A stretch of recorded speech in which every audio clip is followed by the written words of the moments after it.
If you type AC4Os or Intro 4Os into your Google search bar, you'll find a music video written and performed by Orlando AC4Os Henderson. The song kicks off Henderson's album called Straight Out of the Cleaners, and the album's cover features AC standing in a laundromat flicking a $100 bill at the camera as he blows a puff of smoke. However, the album cover isn't nearly as interesting as the music video, which begins with Henderson rapping as the video cross-cuts between two locations. In one spot, Henderson is sitting shirtless on a blue couch, waving around a gun. The other scene shows Henderson dancing in a gas station while holding a wad of cash. Waving dollar bills around or making it rain in music videos is quite common, a cliche by modern standards. But cash truly is everything to Henderson. His life motto is, "Ain't wit being broke," a simple phrase he uses in every facet of his life and business. But while it's easy to print the saying on t-shirts and sing it in rap songs, avoiding financial hardship can be difficult, especially if you're like Henderson, who in 2013 dropped far below broke.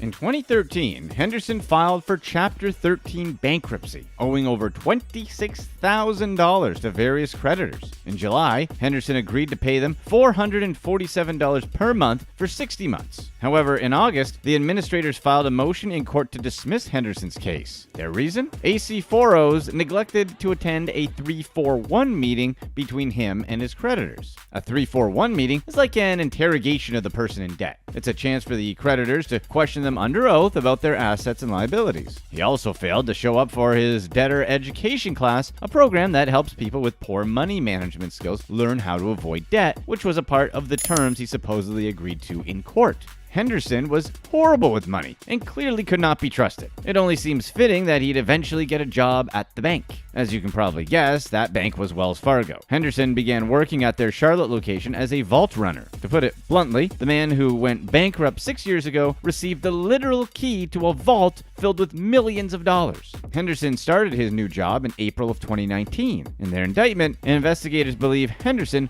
wasted no time in stealing money. After working at the bank for 2 months, Henderson hatched a brilliant idea. He could steal money from the vault whenever a customer made a deposit. However, he knew he'd have to start small, so Henderson's first score was only $446. Coincidentally, $1 less than what he'd agreed to pay his creditors back in 2013. Nobody seemed to be missing the money. To Henderson, the scheme was a success. Henderson decided to steal a little bit less the next time. Perhaps he wasn't ready to press his luck.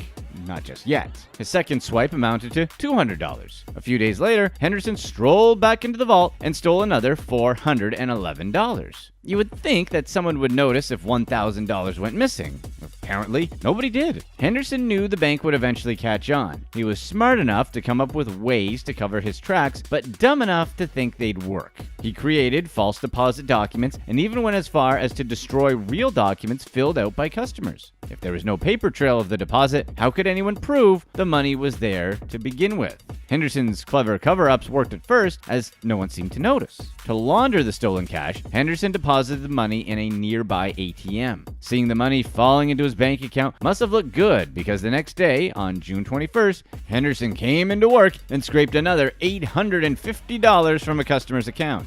From the 21st onward, a massive shift occurred in Henderson's thinking. After that $850 was deposited, the Carolina rapper started taking his embezzlement scheme to new and dangerous heights. According to investigative records, on June 24th, Henderson stole $5,400. The very next day, he stole another $5,000. The day after that, he downsized to $1,300.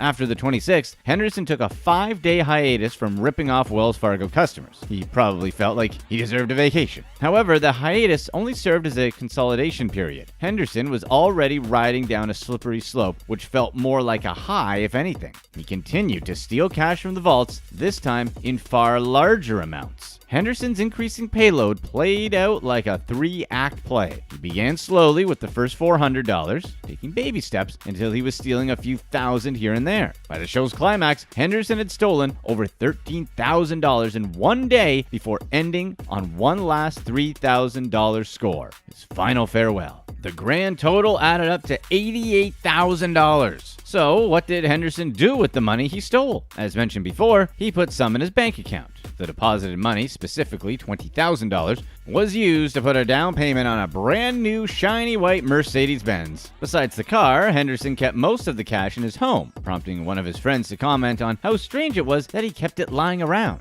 He wondered if Henderson had ever heard of a bank. Of course, Henderson knew more than most about banks. He knew enough about banks to forge statements, which Henderson used to finance his 2019 Mercedes, which he spent more time taking pictures of than actually driving. Henderson made sure his social media followers knew how good 2019 had been to him. One post from July 6th shows 4 photos of Henderson with 3 stacks that probably add up to $30K. The first photo depicts Henderson hiding his face behind a fan of cash as if he's playing cards. The second was a candid shot of Henderson making it rain, and the third shows him, after apparently picking the money up, holding the greenbacks in 3 stacks thicker than a Harry Potter book. Then, on September 9th, Henderson posted a selfie with his white Benz. He stood in the foreground holding a blue designer bag in his right hand, while the left gestured to the camera. And if you look close enough, you could see a shiny Gucci belt wrapped around his waist. Though there's no flaunted cash in this post, you get the message. Henderson ain't wit being broke, but not so good at writing captions. Under the Benz selfie, Henderson wrote, "Brand new deposit," followed by a box emoji, an airplane, a big van, and a handicap sign. In the first post, Henderson claims he got the money out the mud after he made it out the trenches, followed by a broken down home emoji and a camera to signify where he supposedly came from and where he is now. In other words, if you were an ignorant social media scroller and happened upon Henderson's posts in 2019, you'd think he was a remarkable rags to riches story, not a lower middle class man in his late 20s who stole from the bank vaults at Wells Fargo. Eventually, reality would creep up on Henderson. Eventually, bank officials became suspicious and called in investigators to determine why and how $88,000 was missing from their vault. After examining each employee, one stood above the rest. The only employee posting pictures with large amounts of cash, expensive clothes, designer accessories, and a luxury car that far surpassed his pay grade. On December 4th, 5 months after his first theft, the FBI arrested Henderson in San Diego. He was brought to a federal detention center, informed of his 19 charges, including theft, embezzlement, 12 counts of fabricating false entries, and money laundering. The feds then provided Henderson with a public defender named Benjamin Davis, who did not bother to defend his client when reporters called for interviews. Eventually, federal officials moved Henderson to the crime scene, North Carolina. Not long after his cross-state move, Henderson pleaded guilty to all charges in a federal court in Charlotte. The date was March 20th, meaning Henderson was moved around by feds like a wayward Amazon package between December and March. Nevertheless, Henderson still managed to release a new rap single. The single was called, and we're not making this up, First Day Out. On January 11th, only a few weeks after being detained by the FBI, Henderson officially released the song on YouTube. Say what you will about Orlando Henderson, but even his harshest critics have to admit he has impeccable timing. Henderson was formally charged for his crimes and is staring down the barrel of a hefty prison sentence and multi-million-dollar fine. However, Henderson is currently a free man, as he's innocent until proven guilty in court. While his case moves through the process, Henderson seems to think everything's fine. Scrolling through his social media pages, you'd never think anything bad happened. The free man posted his homecoming on Facebook, saying he was ready to conquer the summer, and conquer he did. Throughout the summer of 2021 and the subsequent fall months, Henderson wanted his followers to know he was still, quote, ain't wit being broke. 2 days after announcing his return home, Henderson posted a picture of himself on Facebook wearing a hoodie with the caption, "He put up for a min." Then, on August 28th, he posted a picture of himself standing in front of his white Mercedes captioned, "Somewhere in the trenches in that same Benz,"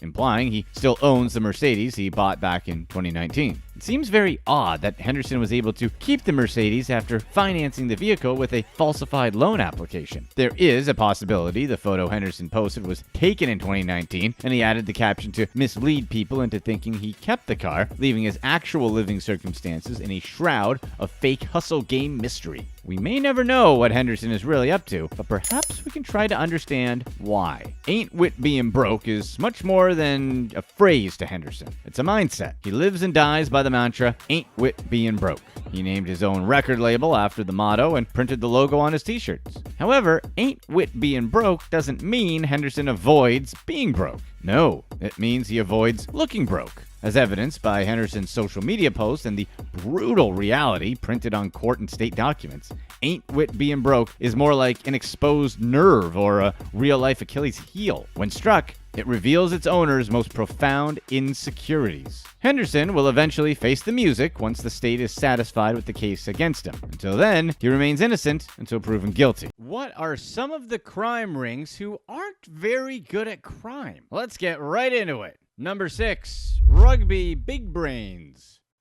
Big Boss Jonathan Boorman and ex-rugby player Alexander Caronius targeted hundreds of British college students in a mobile phone scheme worth £2 million. Caronius was a former rugby player for London Scottish who had to retire after sustaining a back injury. Boorman, also known as the Big Boss, was the operations leader. The pair didn't act alone and had several accomplices, including Boorman's father, Michael Boorman. The group conned students into handing over their personal information that was used for mobile phone contracts or unclaimed upgrades. Boorman and Caronius worked under the guise of JBI Systems Limited, JBI Capital Limited, and Netlink Services UK Limited. After obtaining the students' information, they'd give the SIM cards to spam marketers who sent them thousands of texts. The conspirators used the students' information to sell phone contracts which they'd use to get more phones on a single contract. They would then send off new phones, but afterward claim they wanted them with a different storage size or in another color. Instead of sending back the latest iPhone or smartphone, they'd send back a cheap old one. The cell phone company then sent them new phones, enabling the conspirators to take advantage of the system. The group was caught by authorities when they found a document titled JBI Directory at the company's offices in a 2014 raid. A judge sentenced Boorman to 6 years and 4 months in prison and Caronius to 5 years. The rest of the group received prison sentences of around 2 years each. Sounds like these phonies were forwarded to jail. Number 5. Definitely not car insurance. A crime ring in Manchester, England used fake bank cards to claim £95,000 worth of car insurance rewards. The key figures in the scam were 3 gang members, including Mohammed Shoaib, the brains behind the operation. The group used fake bank cards to purchase insurance and would request refunds shortly afterward. The money from those refunds would go into legitimate bank accounts of members of the operation. Their scheme made just under £100,000 until it caught the attention of the insurance company First Central. Employees at the company saw huge refunds for 2 motor insurance policies that the company paid into the bank account of Amjad Mughal, one of the scammers. First Central conducted an internal inquiry that uncovered 32 motor insurance policies purchased with fraudulent bank cards. After the policies were purchased, the buyer would add additional coverage for the policy but use a different card from the one they used for the first purchase. The second card belonged to a member of the operation. A few days later, the person claiming to be the policyholder would cancel the policy for a full refund sent to their legitimate bank card. Greater Manchester Police worked with the City of London's fraud department to catch the fraudsters. They quickly arrested 4 gang members, or roughly 5 eyebrows, and after conducting further search warrants, 9 more members handed themselves into police custody. Police have arrested 13 people in connection to the operation for conspiracy to commit fraud, with the highest sentence going to Mohammed Shoaib, who was sentenced to 21 months in prison. The rest of the group's prison sentences ranged from 16 to 2 months. Number 4. Ghana Steel.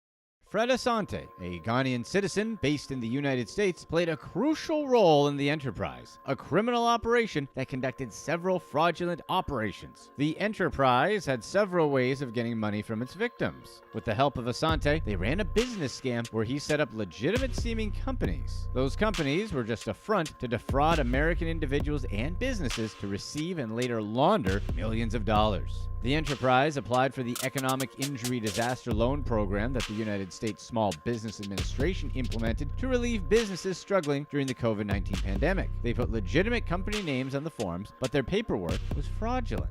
Funds were deposited into bank accounts that the enterprise controlled. Perhaps the enterprise's cruelest scheme was a romantic scam they created to prey upon vulnerable, lonely people. They sent emails, texts, and direct messages on dating websites pretending to be people looking for love on the internet. Victims believed they were talking to potential partners. Some even found themselves in relationships. The victims were often older men or women speaking to enterprise members. After establishing the relationship, the victims' alleged new partners convinced them to wire money to their love interests, which then went directly into the bank accounts of members of the enterprise. Asante used 19 business accounts across at least 10 different banks to launder the victims' money. They used different company names, depending on which scam victims were paying into, and once he received the money, he would launder the money to members of the enterprise abroad. Asante used the enterprise's proceeds to buy cars, food, and other goods from US-based suppliers. Then he shipped the products to Ghana. Like Robin Hood, if Robin Hood was from Ghana, stole from innocent people, and his merry men were a band of scamming cybercriminals. This process made it difficult to locate the origin of the proceeds and conceal the identity of the beneficiaries of the scams. Between 2016 and 2020, Asante handled $35 million, broken out across multiple business accounts. Overall, the three scams laundered at least $50 million. Asante was arrested in Virginia in February 2021 and pleaded guilty to conspiracy to commit money laundering. The U.S. Attorney's Office for the Southern District of New York sentenced him to 9 years in prison for money laundering, 3 years of supervised release, and ordered him to pay a forfeiture of roughly $650,000 and restitution of $2,300,000. Number 3. Facebook friendly.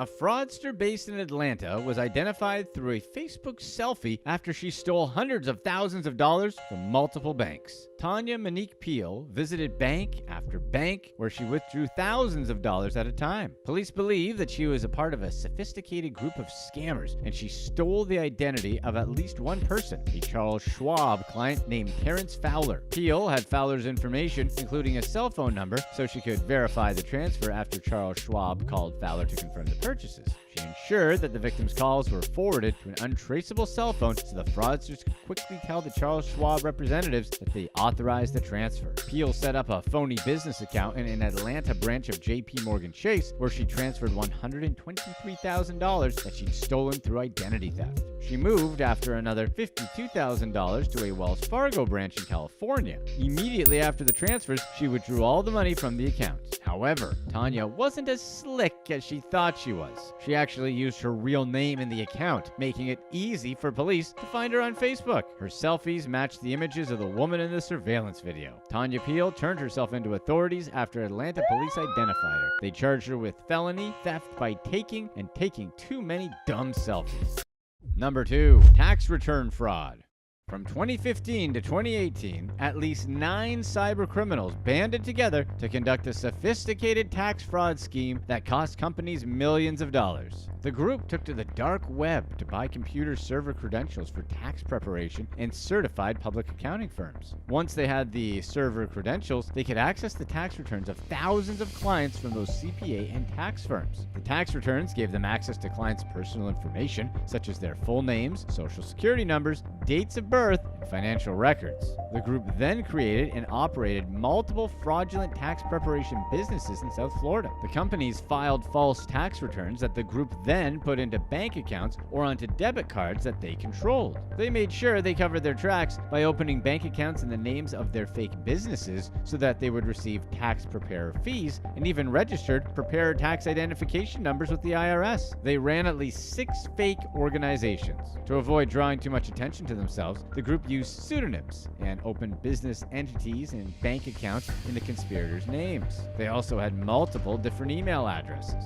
Once they had their victims' information, they used it to make it seem like the victims were the ones filing the bulk false returns. One of the conspirators was Monica Jenkins, whose mother, Brenda Foreman, was Broward County's clerk of the court. Alongside 3 other co-defendants, authorities arrested Jenkins and took her to Broward County Jail. Foreman helped get her daughter out on bond and co-signed the personal surety bond for her release. 3 out of Jenkins's 8 co-defendants received bonds as well. The conditions of Jenkins' release were that she had to wear a GPS monitor, couldn't work or contact anyone else involved in the criminal operation, and had to live at her mother's home. So she was basically grounded and was no longer able to hang out with her bad influence friends. Monica also had to surrender her passport, submit a DNA sample, and participate in random drug testing. 3 of her co-defendants received the same conditions. The group's charges fell under RICO, an acronym for Racketeer, Influence, and Corrupt Organizations, because they stole IRS-issued identification numbers of tax preparation and CPA firms that they used to file false tax returns. Richard Nixon signed RICO into law in 1970 and intended to use it when prosecuting the mafia and other organized crime groups. The FBI and the IRS investigated the case and uncovered the details of the operation. All the co-conspirators face RICO charges, which carry a 20-year federal prison sentence. 4 of the conspirators also faced charges of aggravated identity theft and wire fraud conspiracy. Wire fraud conspiracy has a maximum penalty of 20 years, and combined with the aggravated identity theft charges, the 4 faced 2 more years of imprisonment added to their sentencing. In total, the conspirators stole the information of 9,000 victims. Over the 4 years, they claimed over $36 million in false tax refunds. Their case is ongoing as of late November 2022. Oh, and Monica's mom said she has to do extra chores around the house in the meantime. Number 1. Playing Monopoly. A cash printing operation based in Kent, England, conspired to supply over £12 million in counterfeit bills, making it one of Britain's most extensive fake cash printing operations ever. At least 4 people were actively involved in the operation when they caught the attention of authorities, and Andrew Ainsworth was the most prominent member in the group. Officers raided a warehouse where the group operated and found stacks of fake £20 notes worth £5.25 million. When police raided the industrial unit, they found Philip Brown standing in the middle of a pile of counterfeit cash with a look on his face typically reserved for when you're sure you were just going to fart, but then you realize there was a little something extra. The men used a printing press that would typically produce magazines or flyers, but it was a way to quickly print large amounts of the fake bills. After the initial bust, it seemed the crew were just trying to get rid of the rest of the bills any way they could. This led to a dog walker stumbling across £5 million broken into £20 notes tossed into some bushes, and another £200,000 discovered along a railway line. It was bad enough that they were counterfeiters, but litterbugs too? Nice example, guys. The Bank of England reported finding a new counterfeit £20 note in general circulation in January 2019, the same time the investigation began. £1.6 million worth of bills made it into circulation across the UK, making the total amount of bills printed over £12 million. John Evans, Philip Brown, and Nick Winter were arrested by Kent police and admitted to producing counterfeit currency at Woolwich Crown Court. Their sentences ranged from 10 to 6 years. Andrew Ainsworth avoided the initial arrests, but in April 2022, was sentenced to 5.5 years in prison. He did not pass go. He did not collect $200. She was first known as Swiffer Girl before she was caught scamming, and her Instagram pics were used in court to convict her. And he came up with the worst idea for his cash flow problems from his gambling issue. Let's get right into it. Number 3. Gambling problems.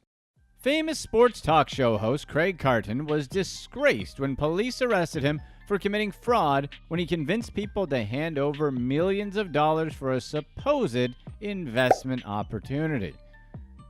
Carton was arguably one of the best-known radio voices in the country. He had a lot of fans that trusted him, and he used his influence over them to his advantage. His morning show was called The Boomer and Carton Show, and his co-host was ex-NFL quarterback Boomer Esiason. The morning of Carton's arrest, Esiason initially told listeners that he called in sick, but midway through the broadcast, he announced that Carton wasn't there because he was arrested. He was as shocked as listeners were to learn that Carton was placed into custody by an FBI agent. Carton's career in journalism began when he graduated from Syracuse University in 1991 with a degree in broadcast journalism. Quickly after graduation, he worked at stations across the country, including Buffalo, Cleveland, Denver, and New York City. One of the first shows he hosted was called The Sports Guys, a morning show where the hosts joke while talking about different sports games. He became a polarizing figure that touched upon offensive material and generated controversy. At the height of his career, when he was working on the Boomer and Carton show, Carton was making $2 million a year. Carton loved gambling, and his addictions soon spiraled out of control, leaving him in millions of dollars of debt. His fascination with gambling began when he was young, and in his memoir, he spoke about a gambling den that he ran from his parents' living room when he was a kid. He got Esiason to gamble during one of their shows when Carton suggested that he could turn Esiason's $10,000 into $25,000.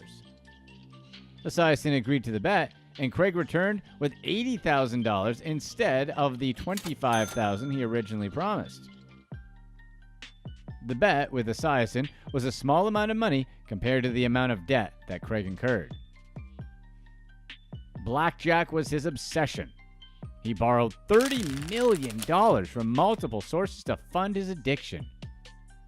His ego was inflated, and he saw himself as undefeated. He would run into the casino before work and leave with hundreds of thousands of dollars, only to return later and do the same thing. As his debt amassed, Carton turned to loan sharks to borrow money for his casino trips. One of them was a general manager of Upper East Side strip club Sapphire 39, who lent Craig multiple high-interest loans for as much as $500,000 each in 2016 and 2017. He didn't celebrate when he won hundreds of thousands of dollars or bemoan when he lost the same amount. His addiction made him oblivious to winning and losing.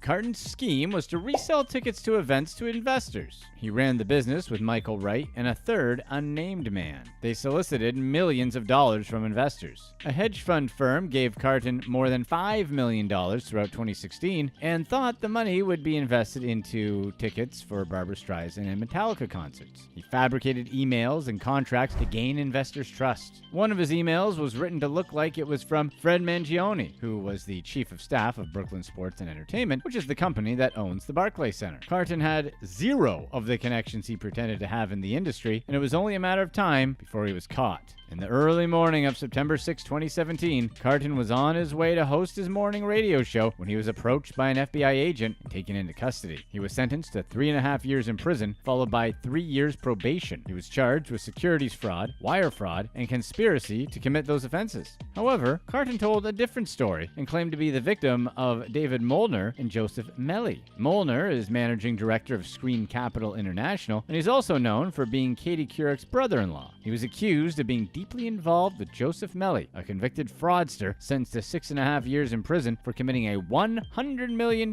ticket-selling scam. In 2020, Carton was placed on house arrest, where he served the rest of his sentence in luxury. His home was a $1.8 million 4-acre property with 14 rooms, a movie theater, 8 televisions, arcade games, a gym, and a saltwater pool. In August 2020, he filed for Chapter 7 bankruptcy, claiming that he owed creditors, victims, banks, his wife, and the federal government $9.4 million, of which his expected income was only $52,000 a year. According to the bankruptcy, he owed money to 49 creditors and $4.84 million to the federal government in restitution. His other debts include $603,000 to Inversions Y Entremiento, $490,000 to Brookfield Hospitality Properties, $385,000 to Sugar House Casino, and $351,000 to American Express. He also owed $425,000 to Robert Kent, who lent him $635,000 before his arrest. In a separation agreement, his wife got $800,000 from him, but at the time of the bankruptcy filing, he owed an unspecified amount in domestic obligations. The filing included barely luxury items, with no cars or boats mentioned, just a Casio watch worth $100. His income came from Street Smart Video, a company producing a documentary about his downfall. He was making a little over $4,000 a month, but had monthly expenses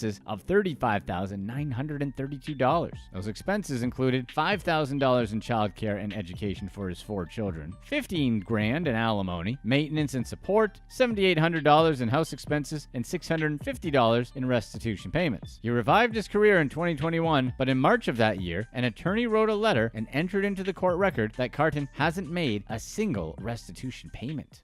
Number 2. Penn State Guru.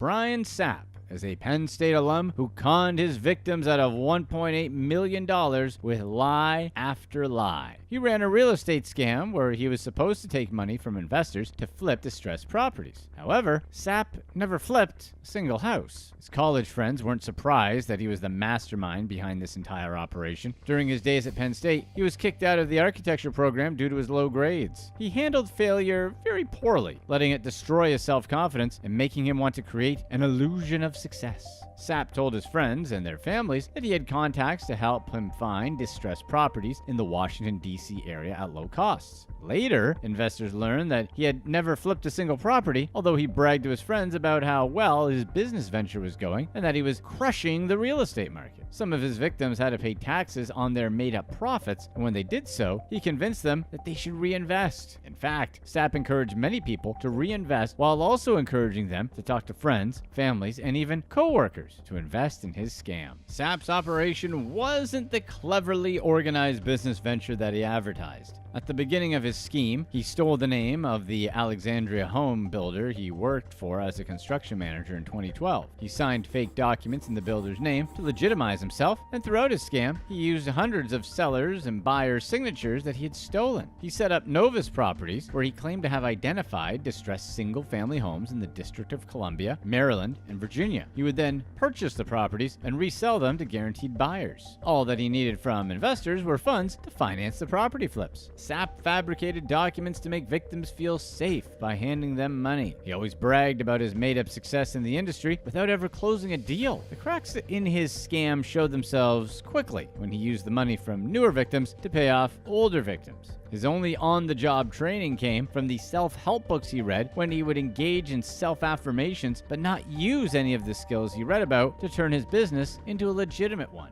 He started to bring people on to help him with the business. Sapp convinced his childhood best friend to quit his six-figure paying job to work with Sapp. This friend was so close to Sapp that he named Sapp his children's legal guardian if anything were to happen to him or his wife. When he started working with Sapp, his friend had 3 children, and his wife was pregnant with their 4th. The friend found out shortly after joining Sapp that he wouldn't be provided with health insurance and wouldn't receive any of the money he was promised. Sapp was willing to do whatever it took to get people to keep investing. Although he had already lost most of people's life savings, he decided that he needed to hire actual employees and pay them a wage. He also spent some of the victims' money on advertising the business. Another business expense that Sapp paid for was to attend high-priced conferences. He met with real estate developers and other people in the real estate business. While he was at the conferences, he tried to give advice to the people he met, despite him not having any actual experience in the industry and being a fraud. The rest of the money went towards personal expenses. He went on golf trips and took many vacations,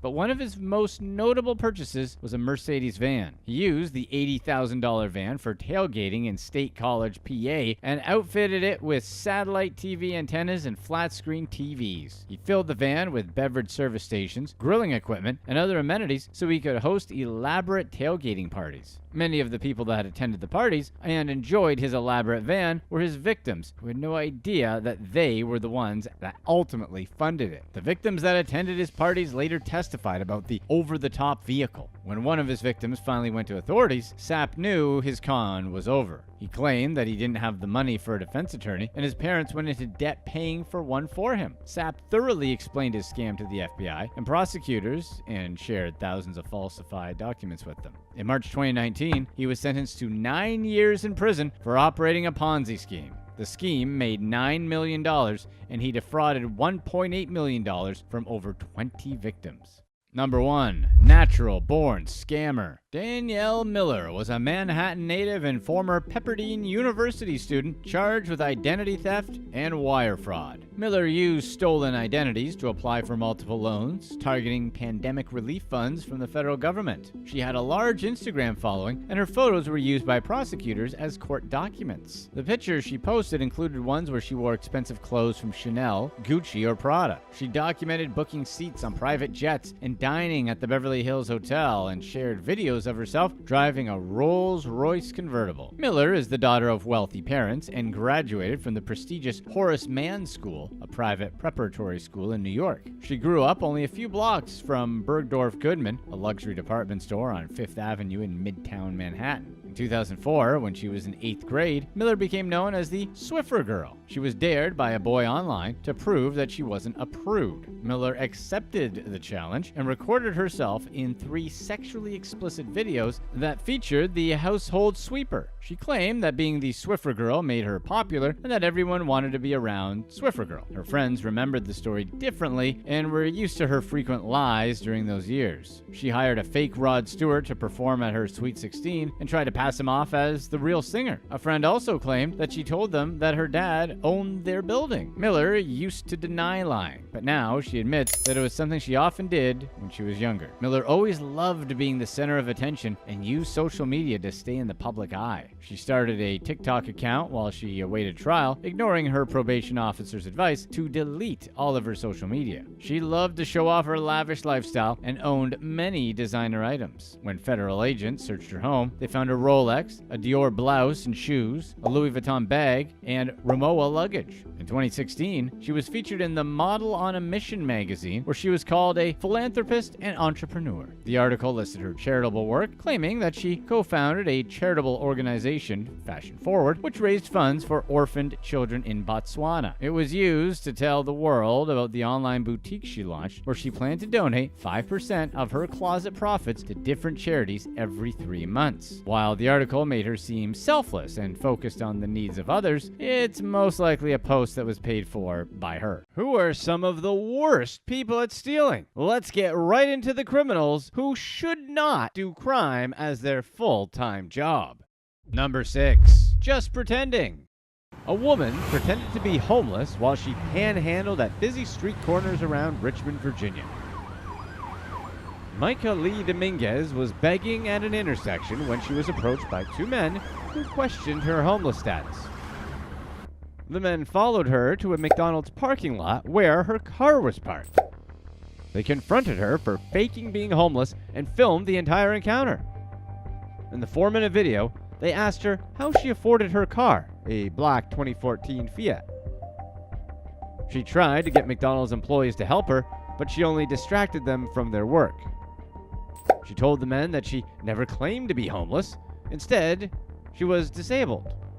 And if Micah Lee wanted to play the part of a lady instead, then our sponsor for today's video, Established Titles, would have been perfect for her. She would be able to show off her title as a lady with her plaque. Established Titles has the newest and coolest way to upgrade your official title to Lord or Lady. Established Titles is a project based on historic Scottish customs where landlords are referred to as lairds, lords, or ladies. So, by purchasing a title pack, you'll be given at least a square foot of dedicated land located on a private estate in Edelston, Scotland, granting you official lordship or ladyship. You'll even be given an official certificate with a crest on it, which includes a unique plot number you can use to see the exact location of your land. Doing so grants you the right to officially change your name to Lord or Lady, which you can even have printed on your credit cards or plane tickets. Think about the boost in matches when people see Lord or Lady in your name in your dating profile. The best part too is that it's a fun, novel way to preserve Scotland's natural woodlands and help global reforestation efforts, since Established Titles will plant a brand new tree with every order received. They work closely with charities such as One Tree Planted and Trees for the Future. This makes an amazing last-minute gift that'll wow your family and friends. They're actually running a Black Friday sale right now. So, if you sign up using promo code Pablito or visiting establishedtitles.com/Pablito, you'll get 10% off. Let us fill you in on a little secret too. The first 200 people to sign up using our link will effectively be right by our Pablito's Way plot. So we can collectively create our own little Pablito's Way kingdom filled with all the best lords and ladies out there. Be sure to sign up today. And now let's get back to Micah Lee's story. The video made the front page of Reddit Monday and was viewed over 2 million times before it was quickly removed. Dominguez didn't let the viral video deter her from begging at another busy intersection. People recognized her and started filming and confronting her. Officers responded to the incident and found Dominguez in a parking lot near an IHOP. She told the officers that people were harassing and filming her while she was at the median. A woman interrupted Dominguez's complaints to tell the officers that Dominguez threw things at their cars while in the parking lot. She filmed the entire exchange. The video captured Dominguez throwing 3 full Gatorade bottles at the woman's car. Police arrested her and she was charged with 3 counts of throwing a missile at a moving vehicle, a felony charge. Despite her arrest, she was back on the streets of Richmond begging for money in 2020. Video footage from a driver showed her standing at a busy intersection with a white bucket in one hand and a sign saying "Please help" in the other. Number 5. Nurse Klepto. Hospital worker Aisha Basharat used a dead patient's debit card to buy snacks and a drink minutes after the patient passed away. Basharat worked in the COVID ward at Birmingham's Heartland Hospital in Birmingham, England. 17 minutes after the 83-year-old lay passed away, Basharat was seen on security camera at a vending machine buying chips, candy, and soda. She went back again that evening to buy more. 4 days later, camera footage caught her at the vending machine again, but the card didn't work. The family canceled it when they found out it was missing, and the police arrested her during her shift. Basharat defended herself by claiming she found a lost debit card on the ground and picked it up. When she went to the vending machine, she confused the patient's card with her own and didn't realize that she'd paid with it. Her defense was reasonable until the court saw that Basharat's card was a different color from the stolen one. The hospital had protocols for lost items, and she should have immediately turned the card into lost property. At Birmingham Crown Court, Basharat admitted to theft and fraud by false representation and was sentenced to 5 months in jail, but that sentence was suspended for 18 months. Number 4. Can't help himself?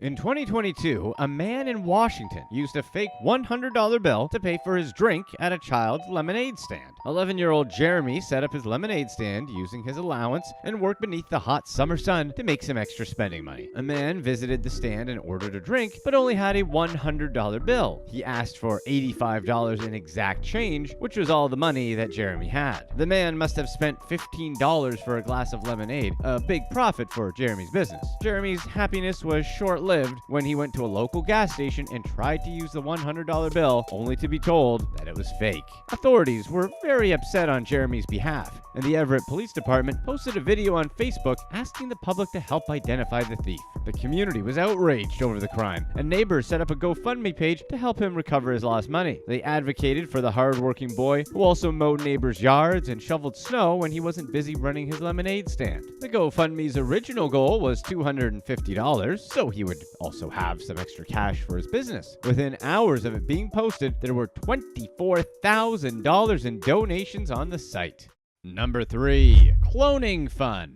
Daniel Rodriguez and Sable Stafford were 2 scammers who made fake credit cards with stolen credit card information. The pair were based in Leesburg, Georgia, and they went on shopping sprees with the fake cards they had made throughout the area. They took blank credit cards and used a machine to print the account numbers of legitimate accounts. They covered the cards as security codes since they hadn't been activated. Then they would take a piece of white paper and tape it across the security code for the valid account. The cards wouldn't scan when they used them in stores, and after a few failed attempts, they would say that the strip was probably not working so that the cashier would enter it manually. When the cashier keyed in the card information, it would link to a valid account and the transaction would go through. Rodriguez and Stafford used the cards at a Leesburg dollar store called Fred's. They returned the next day to do it again, leading to their arrest. Police searched their vehicle and found items that the pair purchased from Belk's and Dillard's and Lowe's and Home Depot cards. They estimated that the 2 stole $2,800 over those 2 days. Officers believed that Rodriguez and Stafford were part of a much larger organization that was likely based in the Atlanta area. Police asked the public to be on the lookout for these criminals and advised that everyone regularly check their accounts for fraudulent activity.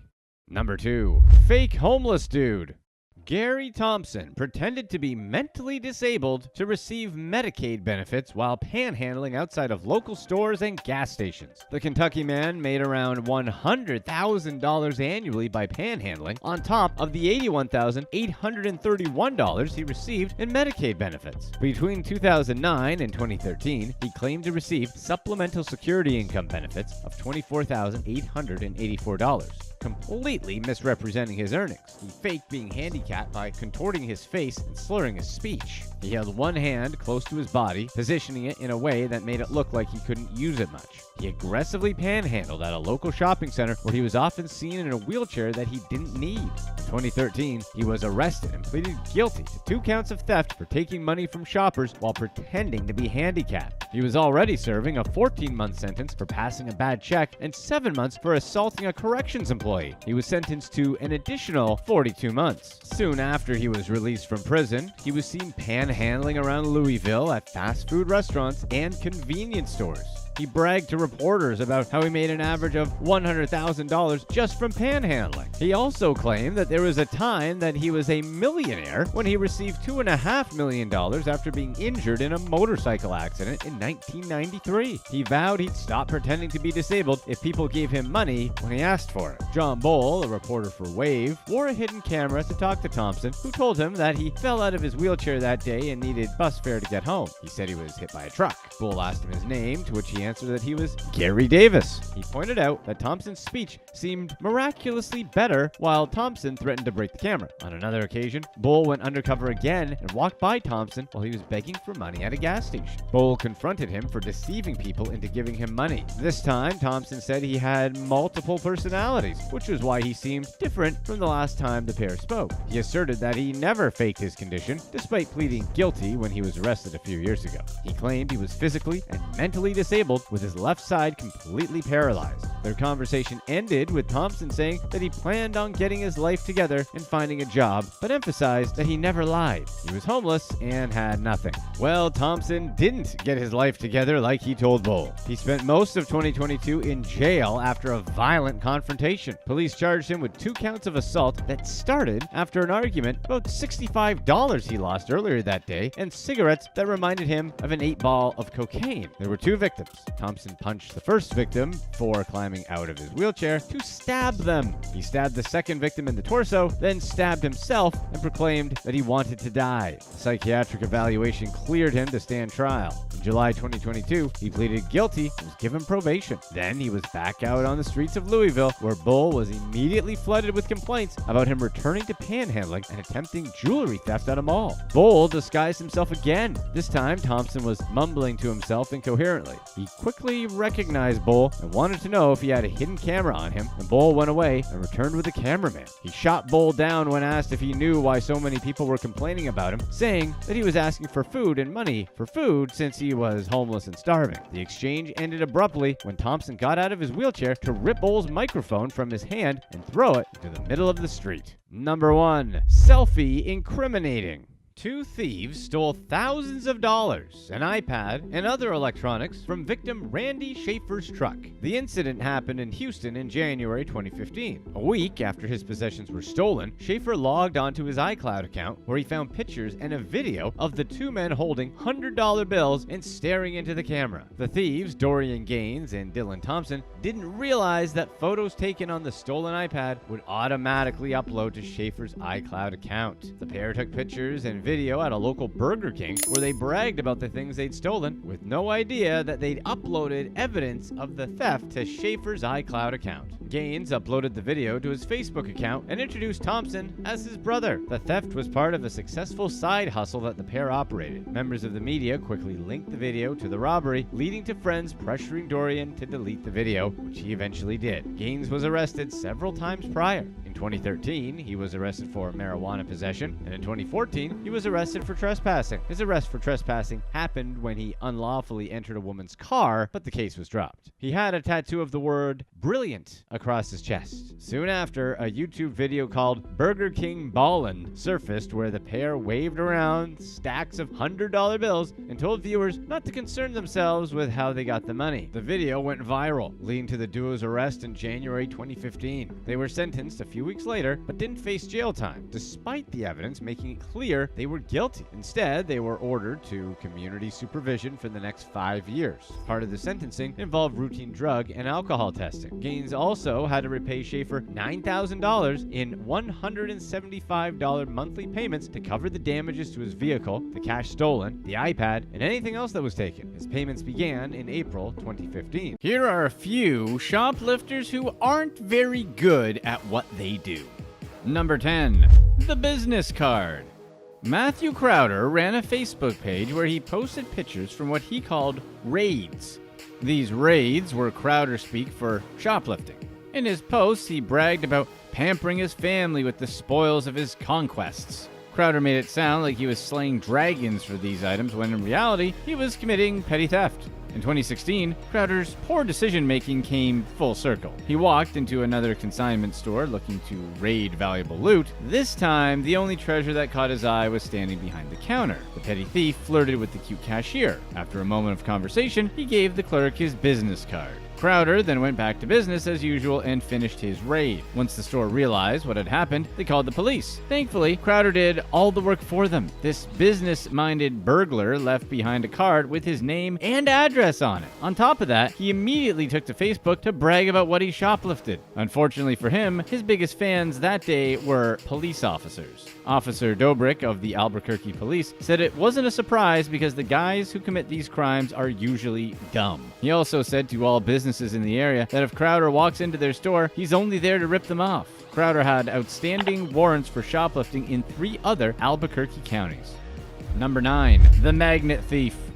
Would-be magnet thief Nicholas Allegretto basically turned himself in when he waltzed into a Cambridge police station to complain about a store owner. Allegretto told police that his image had been used to defame him and cause his family turmoil. His boss saw the picture and fired him on the spot. When the authorities investigated the situation further, Allegretto was promptly arrested. Turns out, he walked into a hardware store and after pretending to shop for a bit, decided to pocket a valuable magnet. He was stopped as he headed towards the exit and workers took the magnet back. Allegretto, though, got away. Angry about the shoplifter, the owner made a wanted poster with Allegretto's face on it and put it up in his store. He also posted it to Facebook and the local papers, which was how Allegretto's friends and family recognized him. Feeling like he had been wronged, the magnet-loving crook thought it would be wise to tell the police. After his arrest, Allegretto was hit with over $1,000 in fines. The shopkeeper couldn't believe Allegretto walked into a police station. He told reporters that Allegretto wasn't the sharpest tool in the box.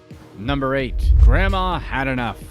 In Campbell River, Canada, the local Walmart has a high volume of calls to the authorities. They seem to be a popular target for shoplifters who are willing to do anything to take what they want. One day, somebody's grandma decided she'd had enough. The whole incident was recorded by a man following the criminal. The video starts with the shoplifter ahead of him trying to take his unbagged goods out of the store. When the would-be criminal grabbed his bike, the man with the phone asked him if he was going to pay for his stuff. The shoplifter responded with a yeah while he continued towards the door. However, little did he know, a lone vigilante was already on top of him. Like a giant G appeared in the sky, Grandma pushed her cart in front of the thief and scolded him. Before he could react, Granny grabbed his mask and tore it off. Even with his face exposed, he still tried to take the cart. However, seemingly emboldened by Grandma's bravery, the cameraman grabbed the criminal's cart. After a brief struggle, he let go of the carriage and opted for his backpack instead. The thief rode off empty-handed with nothing but shame after Grandma thwarted his pathetic robbery attempt.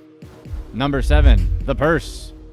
In Hillsboro, Oregon, Sarah Michelle Jarvis struggled with a man over her purse. She yanked on it desperately, trying to pull it from his grasp. However, the man's strength was too much for Sarah, and she was clearly fighting a losing battle. It sounds like the opening scene to a Marvel movie, but not everything is always as it seems. In a now viral YouTube video, the altercation kicks off with Sarah and a seemingly random man struggling over a purse at Rite Aid. Sarah had stashed some product in her bag, and a loss and prevention employee caught her red-handed. He chased her into the parking lot and then dragged her back into the store by her purse straps. The situation escalated when Sarah started kicking and punching him. That wasn't a good idea, and he took her to the ground. She flopped and kicked around for a bit before jumping back to her feet and releasing the purse. She tried to leave, but walked right into a waiting officer's arms. The first question that comes to mind is, why didn't she just let the purse go and run? The man was clearly much stronger, and she had no chance of leaving with the bag. While we can only speculate, the reason seems obvious if you listen closely to the beginning of their struggle. Sarah told told the loss prevention officer that he shouldn't take people's purses or their Percocets. The want for her drugs could explain why she fought so hard for the bag and her erratic behavior. Even with the video evidence, the charges were dropped and she walked away scot-free. Number 6. TV for nowhere.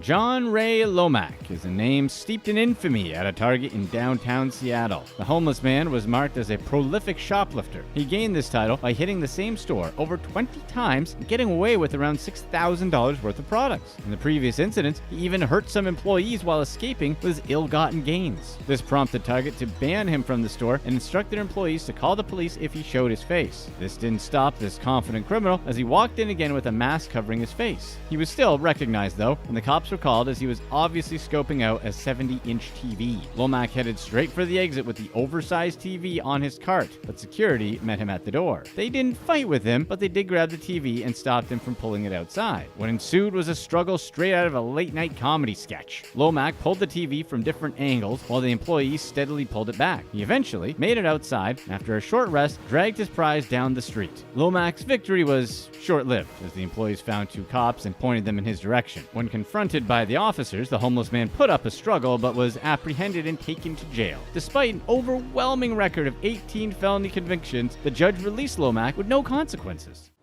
Number 5. Marshall's robber. In an arrest that looked more like a WWE match, Franklin Nunez fought off 2 officers as he desperately tried to escape from the marshals he chose to rob. The officers arrived on the scene to confront Nunez after employees called 911. Before a recent policy change, employees had to wait 30 minutes after witnessing a shoplifting attempt to call 911. You could argue that policy was in place to avoid in-store confrontation. After all, security cameras probably caught them in the act anyway. Nonetheless, the policy got a facelift and employees could call 911 on a shoplifting attempt in progress. Some of the patrons recorded Nunez's handicap match with police and posted it to many social media sites. In the video, you can see Nunez stiff-arm one officer while fending off another. They eventually bring him down where the struggle continues. Some sources report that Nunez appeared to be going for the officer's weapon in the video, although there's no confirmation. Nunez rises up like the Undertaker and shakes off both officers as he runs out the door. This seemingly superhuman shoplifter was only caught after 10 more officers showed up.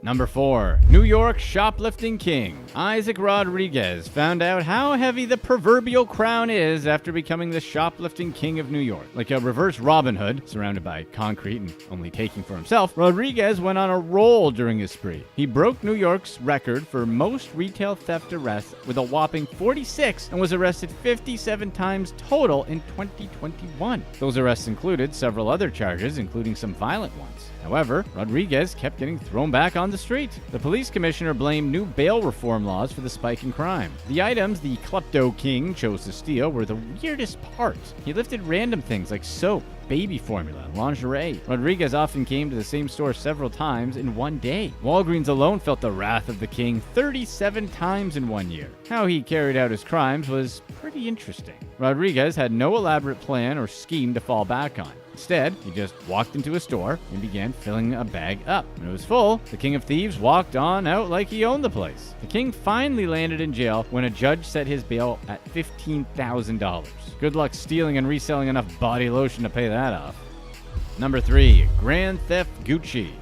Ekaterina Zarkova, California resident, loved luxury so much that she was arrested twice for stealing a ridiculous amount of designer goods. Zarkova's scheme was relatively simple. She walked into a TJ Maxx or Nordstrom in Orange County. Zarkova whipped out empty shopping bags and filled them up when no one was looking. She kept this up for over a month without any real resistance and made off with thousands worth of designer products. She might have kept going unchecked if the investigator that witnessed her crimes wasn't in the right place at the right time. Zarkova wasn't just stealing the products to feel like an heiress with a large inheritance. Her plans were more entrepreneurial in nature. She took all her stolen items and tried to sell them on an online consignment store. If she hadn't been caught, she could have made a lot of money doing so. Zarkova stole over $300,000 worth of designer products from TJ Maxx and Nordstrom in the short month she was operating. Her spree was ended by an investigator who caught her red-handed and arrested her. Apparently, this wasn't Zarkova's first dance with the law. She had been arrested in March for a similar crime. In that instance, she was was caught with over $950 in products and a tool to remove tags from items. She was released on a $20,000 bail and ordered to appear in court for her arraignment. When Zarkova didn't show for her first court date, a judge issued a warrant for her arrest. The authorities also got a warrant for her car and apartment where they found her secret stash of products. This prompted another arrest and a much steeper bail set at $320,000.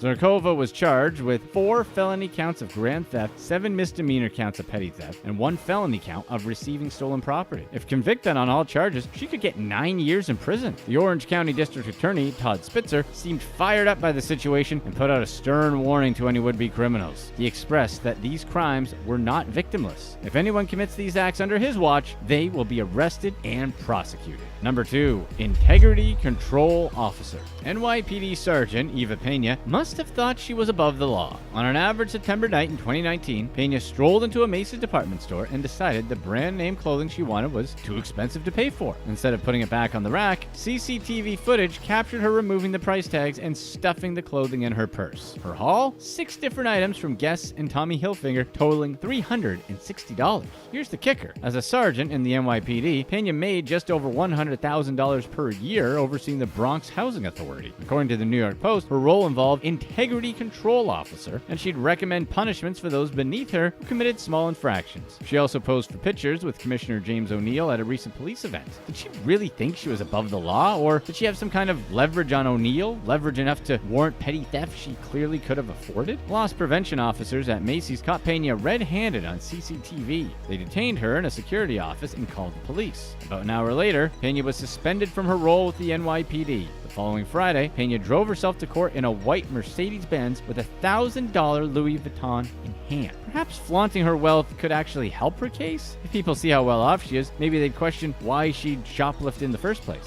Either way, she walked into the courtroom with a wide smile, stood by her lawyer's side, and pleaded not guilty. Number 1, San Fran shoplifting queen. In just 13 months, Aziza Graves was arrested and charged after shoplifting from Target 120 times, making off with over $40,000 worth of products during her crime spree. She used the self-checkout lane, paid between 1 cent and $1, then left before the sale was completed. Police finally caught up to her in November of 2021, but a judge released her on bail. The judge requested she wear an ankle bracelet, but the shoplifting queen of San Francisco had other ideas. She never wore the ankle bracelet and went right back to stealing. Thankfully, she didn't get far. Police caught her in the act a month later. This time, they insisted that Aziza be held without bail. Clearly, she has no intentions of being an upstanding citizen. Click here to watch one of these next videos. And let us know in the comments section whether or not you think the penalty for shoplifting should be tougher in general.